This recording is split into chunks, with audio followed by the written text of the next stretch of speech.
Assalamualaikum warahmatullahi wabarakatuh. Perkenalkan, nama saya Natasha Nadia dari Prodi Akuntansi. Di sini saya akan mempresentasikan tugas ujian tengah semester mata kuliah Typing Tutor.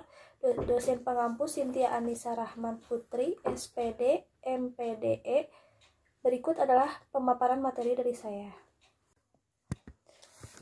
Selanjutnya, materi yang akan saya sampaikan, yang pertama yaitu posisi duduk yang baik saat mengetik. Posisi mengetik yang baik dan benar sebenarnya tidak ada aturan khusus untuk posisi tubuh ketika sedang mengetik.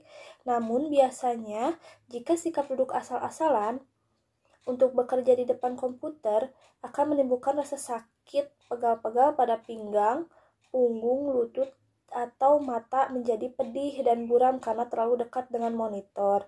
Untuk itu, jangan sekali-kali mengabaikan posisi duduk yang baik dan benar, terlebih ketika sedang bekerja di depan layar komputer, karena posisi duduk yang baik memiliki pengaruh yang cukup besar untuk kesehatan pinggang, punggung, dan organ tubuh lainnya. Oleh karena itu, demi menjaga kesehatan agar tetap fit, meskipun berlama-lama kerja di depan komputer, hendaknya memperhatikan beberapa tips posisi saat mengetik yang baik dan benar berikut ini. Yang pertama, ada posisi duduk yang baik. Yang pertama yaitu posisi paha horizontal sejajar dengan lantai. Yang kedua, ada posisi telapak kaki menapak ke tanah. Bila tidak, berarti posisi duduk Anda terlalu tinggi. Yang ketiga, ada bantalan kursi menopang punggung bagian bawah, sehingga punggung tetap tegak. Yang keempat, ada rubah posisi secara berkala selama bekerja. Karena duduk dalam waktu yang panjang atau dalam jangka waktu yang lama bisa menyebabkan ketidaknyaman. Selanjutnya yang kelima, ada punggung santai tapi tidak membungkuk. Yang terakhir, kepala tidak membungkuk atau terlalu condong ke depan. Selain kita memperhatikan posisi duduk yang baik saat mengetik, kita juga harus memperhatikan posisi meja. Yang pertama yaitu ada letakkan keyboard pada posisi yang membuat lengan terasa rileks. Yang kedua, posisi siku dengan meja membentuk sudut 90 derajat. Yang ketiga, pergelangan tangan pada posisi netral lurus dan nyaman. Yang keempat, saat mengetik, pergelangan tangan berada pada posisi yang tetap namun bisa menjangkau tombol keyboard dengan jari. Yang terakhir, tempatkan mouse dengan dekat dengan keyboard sehingga tak perlu menggerakkan tangan terlalu jauh untuk meraihnya. Selanjutnya, kita harus memperhatikan setelan monitor. Yang pertama, pastikan layar monitor dalam kondisi bersih sehingga tak ada noda yang menghalangi pandangan mata. Yang kedua, atur setelan brightness dan kontras layar secukupnya sehingga nyaman pada mata. Yang ketiga, atur posisi layar monitor agar tak memantulkan cahaya yang menyilaukan mata. Yang keempat, atur posisi bagian atas layar sejajar atau sedikit di bawah pandangan mata. Yang terakhir, jarak antara mata ke layar antara 50-60 cm. Mungkin itu saja yang dapat saya sampaikan tentang cara duduk yang baik dan benar saat mengetik. Selanjutnya kita akan membahas rumah jari. Pada era perkembangan teknologi yang begitu pesat membuat segala aktivitas manusia hampir tidak pernah lepas dari komputer, entah di tempat kerja, di sekolah, maupun di beberapa tempat umum. Hal ini tentu saja memaksa setiap orang untuk mahir menggunakan komputer, minimal mampu mengetik dengan 10 jari. Selanjutnya kita akan membahas fungsi-fungsi jari yang berada di tangan kiri, kanan, dan kanan juga. Jari kelingking sebelah kiri berfungsi untuk mengetik huruf A, Q, Z, L, S, W, X. Dan jari manis berfungsi untuk mengetik huruf atau angka 2.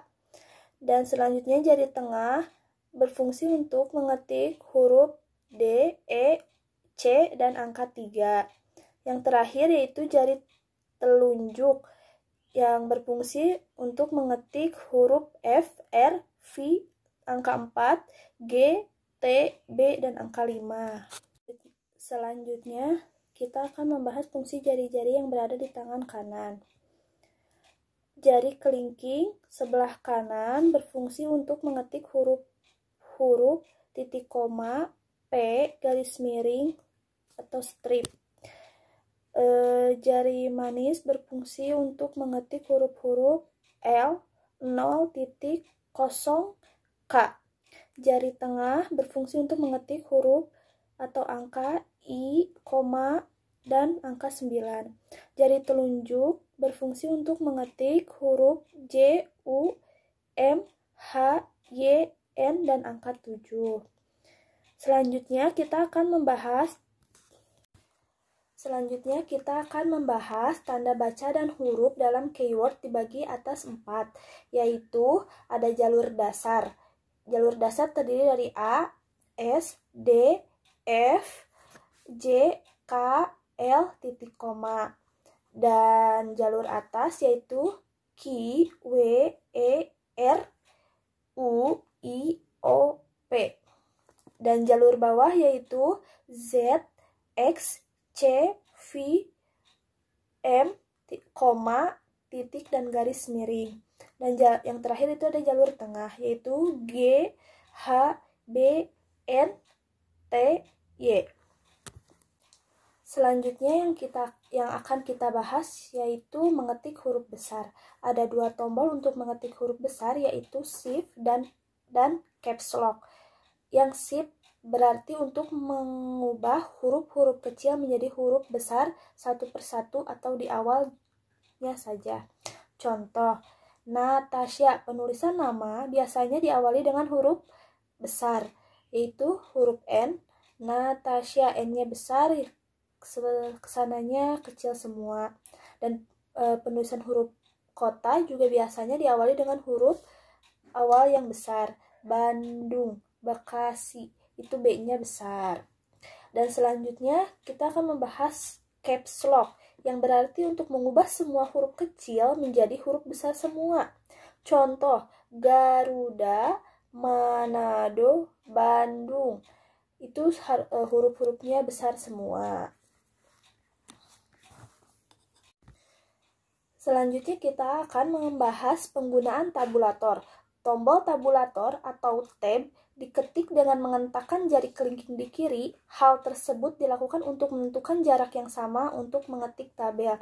Jika ingin sama dalam tabel, kalian bisa menggunakan tombol tabulator ini. Dan selanjutnya yaitu mengetik tengah-tengah kertas atau centering. Bisa dilihat pada gambar.